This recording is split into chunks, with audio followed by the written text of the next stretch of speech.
In 1989, students stood in front of Chinese tanks, and they chanted Shelley as they demonstrated against the autocratic and murderous cult of Chairman Mao. Ye are many, they are few. And in 2011, as anti-capitalist risings worldwide denounced the idols of Mammon, crowds again quoted from Shelley's Mask of Anarchy in both their banners and their meetings. Rise like lions from your slumber. Ye are many, they are few. Showing that, despite Oxford's attempt to silence it, that godless anarchist voice is still heard. In 1812, having shaken off all Oxford's dust, Shelley's in London, building sky lanterns, fire balloons with undercarriages filled with poems to protest England's presence in Ireland.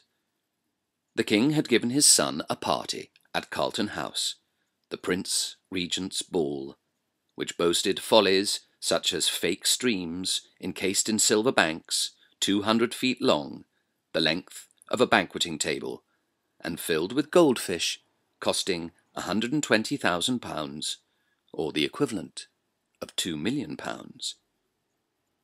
What think you of the bubbling brooks and mossy banks at Carlton House? Shelley asked. Then he listed all the disgusting splendours that had so offended him about royal excess. While Lancashire's mill workers were starving, Shelley poured his fury into a 50-line poem, tossing copies of it through the windows of carriages that were driving up towards Carlton House. And then even more poems were cradled in the wire undercarriages of his miniature hot-air balloons, so that selections from a whole poetry bookshelf were finding their way through the clouds. A poem would float down from the sky above. Tremble, kings despised of man, traitors to your country. And it would warn readers of the envenomed rule of the rich. The seed ye sow, another reaps. The wealth ye find, another keeps. Sow seed, but let no tyrant reap. Find wealth, let no impostor heap. These lanterns, laden with knowledge, as Shelley described them, would fly 1,000 feet in the air, then, burning out, the poems tumbled down, scattering across England, to change it. To change a colonial system where many faint with toil, that few may know the cares and woes of sloth. Tennyson said Shelley gave the world another heart and new pulses, and Clough that he made wings for others to fly on.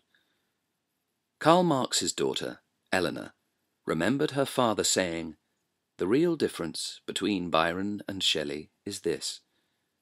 Those who understand them and love them rejoice that Byron died at 36, because if he had lived, he would have become a reactionary bourgeois. They grieve that Shelley died at 29, because he was essentially a revolutionist, and he would always have been one of the advanced guard of socialism."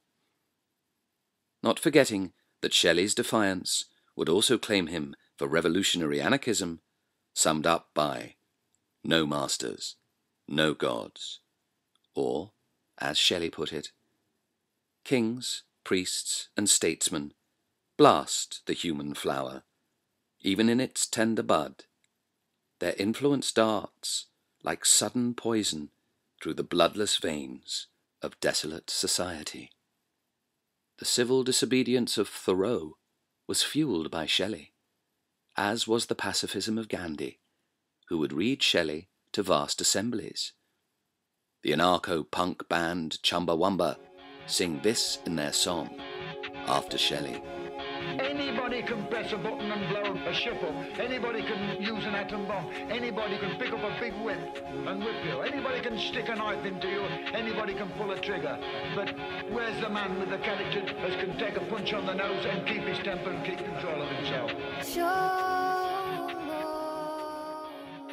Then Chumbawamba chant Shelley's own words, words that inspired the Chartist riots. The seed you sow, another reaps. The wealth you find, another keeps. Off the coast of Viareggio, Shelley's boat, the Ariel, sank, and Shelley drowned. He was cremated on the beach, but his heart wouldn't burn, and Mary Shelley would carry it in a silken shroud for the rest of her life.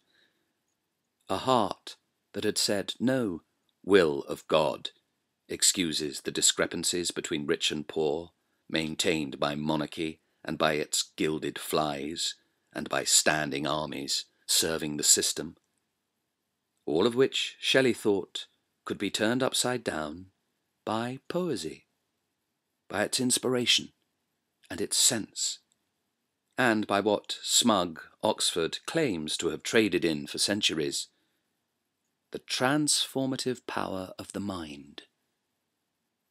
At University College, spoilt students have poured red paint on Shelley's prostrate marble figure.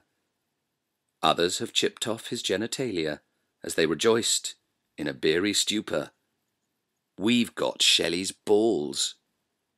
As if they've thought that something subversive might rise up and shatter their world, and, as if they could thus persuade their atrophied hierarchies, class-bound and unfair, to stay as they were.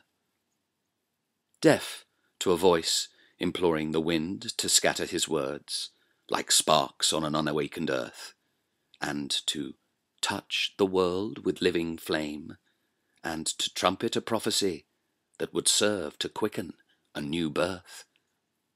A voice that habitually extolled the spirit of love, the harmonized intelligence of infinite creation. A voice that insisted that this was not to be confused with a god, whose priests had once rebuked Shelley for wearing loud pantaloons. He died, Shelley's wife wrote, and the world showed no outward sign. But the world's indifference was no accident. The middle classes sensed an enemy of all that they stood for, one who hated injustice with a passion that never left him. Just like Ariel in Shakespeare's Tempest, an elemental minister of fate who did all of his spriting gently, Shelley showed England's island what it was. He yearned for the awakening of England, for the awakening of an immense nation from their slavery and degradation, the bloodless dethronement of their oppressors, and the unveiling of the religious frauds by which they had been deluded into submission. On Shelley's grave in Rome, Ariel's song assures the reader, "Nothing of him that doth fade, but doth suffer a sea change into something rich and strange." And as you look at it, you become more aware of Shelley's richness and strangeness, and you realize that his avowed atheism never affected the power of his spirit. And when you read the two words at the top, cor cordium, and their translation sinks in, words put there by Mary Shelley, meaning heart of hearts, the shade of this atheist martyr quickens the pulse.